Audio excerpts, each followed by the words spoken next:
আবারও দিল্লির green signal নিয়ে বাংলাদেশের ক্ষমতায় আরোহণের চেষ্টা করা হচ্ছে। আপনাদের ভোটে নির্বাচিত হতে পারলে শাপলা চত্বর গণহত্যা, বিডিআর গণহত্যা, সর্বশেষ জুলাই গণঅভ্যুত্থানে যেই গণহত্যা সংঘটিত হয়েছে, আমাদের লড়াইয়ের সকল শহীদ যাদেরকে শহীদ করা হয়েছে, সর্বশেষ হাদি ভাই সহ সকল হত্যার বিচার নিশ্চিত করা হবে।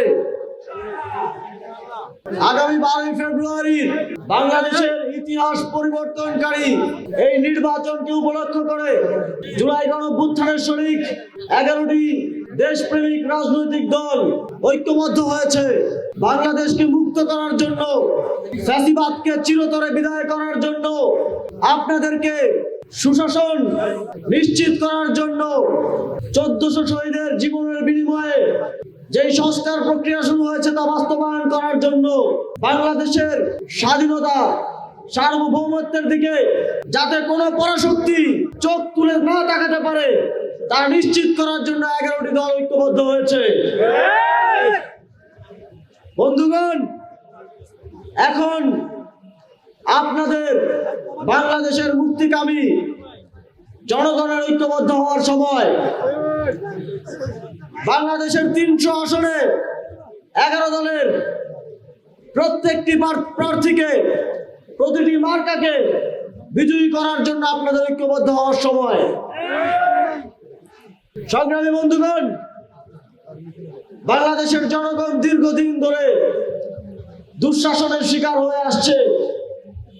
স্বাধীনতার পর বাকশাল থেকে শুরু করে স্বৈরাচারী শাসন এবং গণতন্ত্রের নামেও আওয়ামী লীগ এবং বিএনপির লুটপাটের শাসনের মধ্য দিয়ে আমাদের 54 বছরের ইতিহাস, দুঃশাসনের ইতিহাস। আমরা 11 দলীয় জোট সুশাসন প্রতিষ্ঠার অঙ্গীকার করছি। আমরা রাষ্ট্রের সাথে জনগণের সম্পর্ক বদলে দেওয়ার অঙ্গীকার করছি। আমরা জনগণকে আর দাস হিসেবে দেখতে চাই না, আমরা জনগণকে দেখতে চাই আমাদের নিয়োগকর্তা হিসেবে।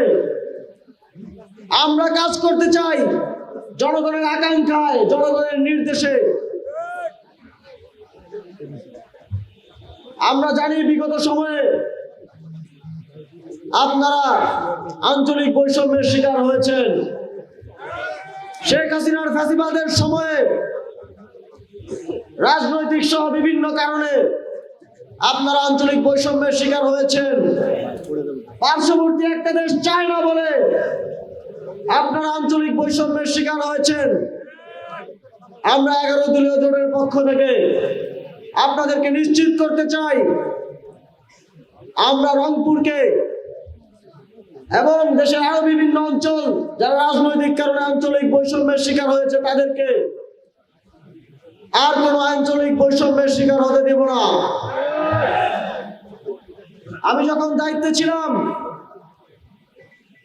আপনাদের সন্তান আমাদের নেতা আখতার হোসেন আপনাদের সেই বৈষম্য দূরীকরণের জন্য কতটা পরিশ্রম করেছে আমি দেখেছি, আপনারাও দেখেছেন। তিনি বিভিন্ন উপদেষ্টাদের, বিভিন্ন মন্ত্রণালয়ে আপনাদের নানা ধরনের সমস্যা নিয়ে গিয়েছেন। তার অনুরোধে এই অঞ্চলে কাউনিয়া পীরগাছা অঞ্চলে 10 কোটি টাকারও বেশি বিশেষ বরাদ্দ দেওয়া হয়েছে। তার অনুরোধে মসজিদ, মন্দির, কবরস্থান থেকে শুরু করে রাস্তা নির্মাণ সহ নানা ধরনের উদ্যোগ গ্রহণ করা হয়েছে। আপনারা জানেন, গত বছর আমরা পানি সম্পদ উপদেষ্টা সহ তিস্তার পারে একটা গণশুনানি করেছিলাম। আখতার ভাইয়ের অনুরোধে সরকারের উচ্চ পর্যায়ের ব্যক্তিত্ব সেখানে এসেছিলেন এবং সেখানে আমরা তিস্তার পারে বাধাইয়ের জন্য 250 কোটি টাকা বরাদ্দ দিয়েছিলাম। এখন তিস্তার পারে সেই বাঁধের কাজ কিন্তু চলছে। শুধুমাত্র আক্তার ভাইয়ের অক্লান্ত পরিশ্রম এবং অন্যদের ফলে এটা বাস্তবায়ন সম্ভব হয়েছে। যিনি কোনো এমপি না হয়ে, মন্ত্রী না হয়ে, কোনো দায়িত্বে না থেকে আপনাদের জন্য এত কিছু নিয়ে এসেছেন শুধুমাত্র 1 বছরে। আপনারা যদি তাকে নির্বাচিত করেন, আগামী 5 বছরে তিনি কাউনিয়া, পীরগাছা, রংপুরবাসীর ভাগ্য বদলে দেবেন ইনশাআল্লাহ। আমরা ফ্যাসিবাদের সময় থেকে দেখেছি, প্রশ্ন ফাঁস বিরোধী আন্দোলন থেকে তার রাজনৈতিক যাত্রা শুরু হয়েছে। 2018 সালে তারপর থেকে আধিপত্যবাদের বিরুদ্ধে বাংলাদেশের মানুষের অধিকার আদায়ের জন্য তিনি বারবার নির্যাতিত হয়েছেন, নিপীড়িত হয়েছেন, কিন্তু রাজপথ ছাড়েননি। আক্তার ভাই সহ আমরা একসাথে জেলের প্রকোষ্ঠে শেখ হাসিনার ফ্যাসিবাদের নির্যাতনের শিকার হয়েছি, কিন্তু যেদিন মুক্তি পেয়েছি তার পরের দিন আবার রাজপথে নেমে আক্তার ভাইয়ের নেতৃত্বে আমরা লড়াই চালিয়ে গিয়েছি। সেই লড়াইয়ের ফলে 2024 সালে গণ অভ্যুত্থান সফল হয়েছে এবং আমরা আবার কাঁধে কাঁধ মিলিয়ে নতুন বাংলাদেশ বিনির্মাণের স্বপ্ন দেখছি। কিন্তু আমরা দেখি কোন কোন দল আবারও আগে যেই কারণে আমরা নিগৃহীত হয়েছি, আগে যেই কারণে বাংলাদেশের মানুষ অত্যাচারের শিকার হয়েছে, আগে যাদের কারণে আমরা আমাদের অধিকার বঞ্চিত হয়েছি, আবারও তাদের সাথে বন্ধুত্ব করছে। আমরা তাদের কথায় শুনি যে তারা ফ্যাসিবাদী শক্তির সাথে বন্ধুত্ব করছে। আপনাদের আসলে করেছে না? আমরা দেখি যারা ফেলানীকে শহীদ করে কারাগারে ঝুলিয়েছিল, যাদের কারণে আবরার ফাওয়াদ শহীদ হয়েছিল, যাদের বিরুদ্ধে কথা বলে শরীফ ওসমান হাদি শহীদ হয়েছে, যাদের বাধায় তিস্তা পারের জনগণ তিস্তা মহাপরিকল্পনার বাস্তবায়ন পায়নি, তাদের সাথে আবারও বন্ধুত্ব করার চেষ্টা করা হচ্ছে। আবারও দিল্লির গ্রিন সিগন্যাল নিয়ে বাংলাদেশের ক্ষমতায় আরোহণের চেষ্টা করা হচ্ছে। আপনারা কি তাদেরকে আবারও দিল্লির গ্রিন সিগন্যাল নিয়ে আসার পর এদেশের ক্ষমতায় আরোহণের জন্য ভোট দেবেন? তাদেরকে বাংলাদেশের জনগণ লাল কার্ড দেখানোর জন্য প্রস্তুত হয়ে বসে আছে। তবে জনগণের সেই ভোটাধিকার নিশ্চিত করার জন্য আপনার আমাদের সকলকে ত্যাগ স্বীকার করতে প্রস্তুত থাকতে হবে। আমাদের সকলকে 12ই ফেব্রুয়ারি লড়াই করতে প্রস্তুত থাকতে হবে। যদি আমার মায়ের, বোনের, আমার জনগণের ভোটাধিকার হরণ করার জন্য কেউ মাস্তানি করতে চায়, কেউ হুন্ডা দিয়ে গুন্ডামি করতে চায়, তাহলে আমরা সেখানে প্রতিরোধ গড়ে তুলব। কাউনিয়াবাসী কি প্রতিরোধ গড়ে তুলতে প্রস্তুত? আমরা রক্ত দিয়েছি, এদেশের বীর সন্তানেরা জীবন দিয়েছে, আর একটিবার আমাদেরকে প্রস্তুত থাকতে হবে লড়াইয়ের জন্য। আর একটিবার আবার আমাদের প্রস্তুত থাকতে হবে রক্ত দেওয়ার জন্য। কিন্তু আমাদের এতদিনের দীর্ঘ রক্তদানের ইতিহাসকে, এত মানুষের ত্যাগকে কোনোভাবেই বাংলাদেশে ব্যর্থ হতে দেওয়া যাবে না।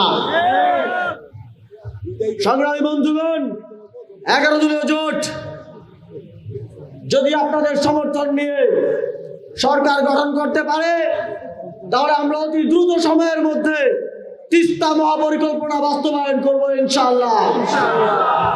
আর কোনোদিন তিস্তা পারের জনগণকে খরার সময় পানির অভাবে কষ্ট পেতে হবে না।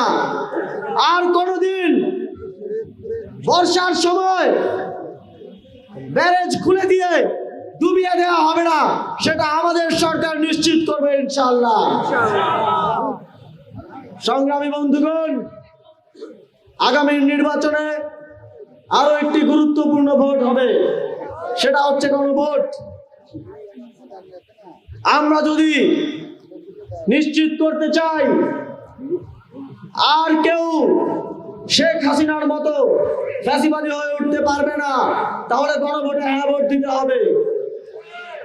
আমরা যদি আগামীর বাংলাদেশকে সাম্য, মানবিক মর্যাদা এবং সামাজিক ন্যায় বিচারের বাংলাদেশ হিসেবে গড়ে তুলতে চাই, তাহলে গণভোটে হ্যাঁ ভোট দিতে হবে। আপনারা যদি চান আপনাদের সন্তানরা, যুবকরা মামা চাচা ছাড়া, ঘুষ দেওয়া ছাড়া চাকরি পাবে, তাহলে অবশ্যই গণভোটে হ্যাঁ ভোট দিতে হবে। যদি আমরা আর কোনো ফেরানিকে কাঁটাতারে ঝুলতে না দেখতে চাই, তাহলে অবশ্যই গণভোটে হ্যাঁ ভোট দিতে হবে। আমাদের আবারও দেখা হবে 12ই ফেব্রুয়ারি আখতার হোসেনের বিজয়ের পর, আবারও দেখা হবে শাপলা কলির বিজয়ের পর, আবারও দেখা হবে 11 দলীয় জোটের বিজয়ের পর। সেই পর্যন্ত রাজপথে, উঠানে, অলিতে গলিতে আপনাদেরকে কাজ করে যেতে হবে, পরিশ্রম করে যেতে হবে। আপনার আমার এই 10 দিনের পরিশ্রম আগামীর বাংলাদেশ কিরকম হবে, আগামীর কাউনিয়া, পীরগাছা, রংপুর কেমন হবে তা নির্ধারণ করবে। আগামী 10 দিন ঘুম থেকে শুরু করে সকল ধরনের ত্যাগ স্বীকার করে আমাদেরকে কাজ করে যেতে হবে। বন্ধুগণ, আমাদের বিশ্বাস আপনারা তার জন্য প্রস্তুত আছেন, আপনারা তার জন্য কাজ করবেন।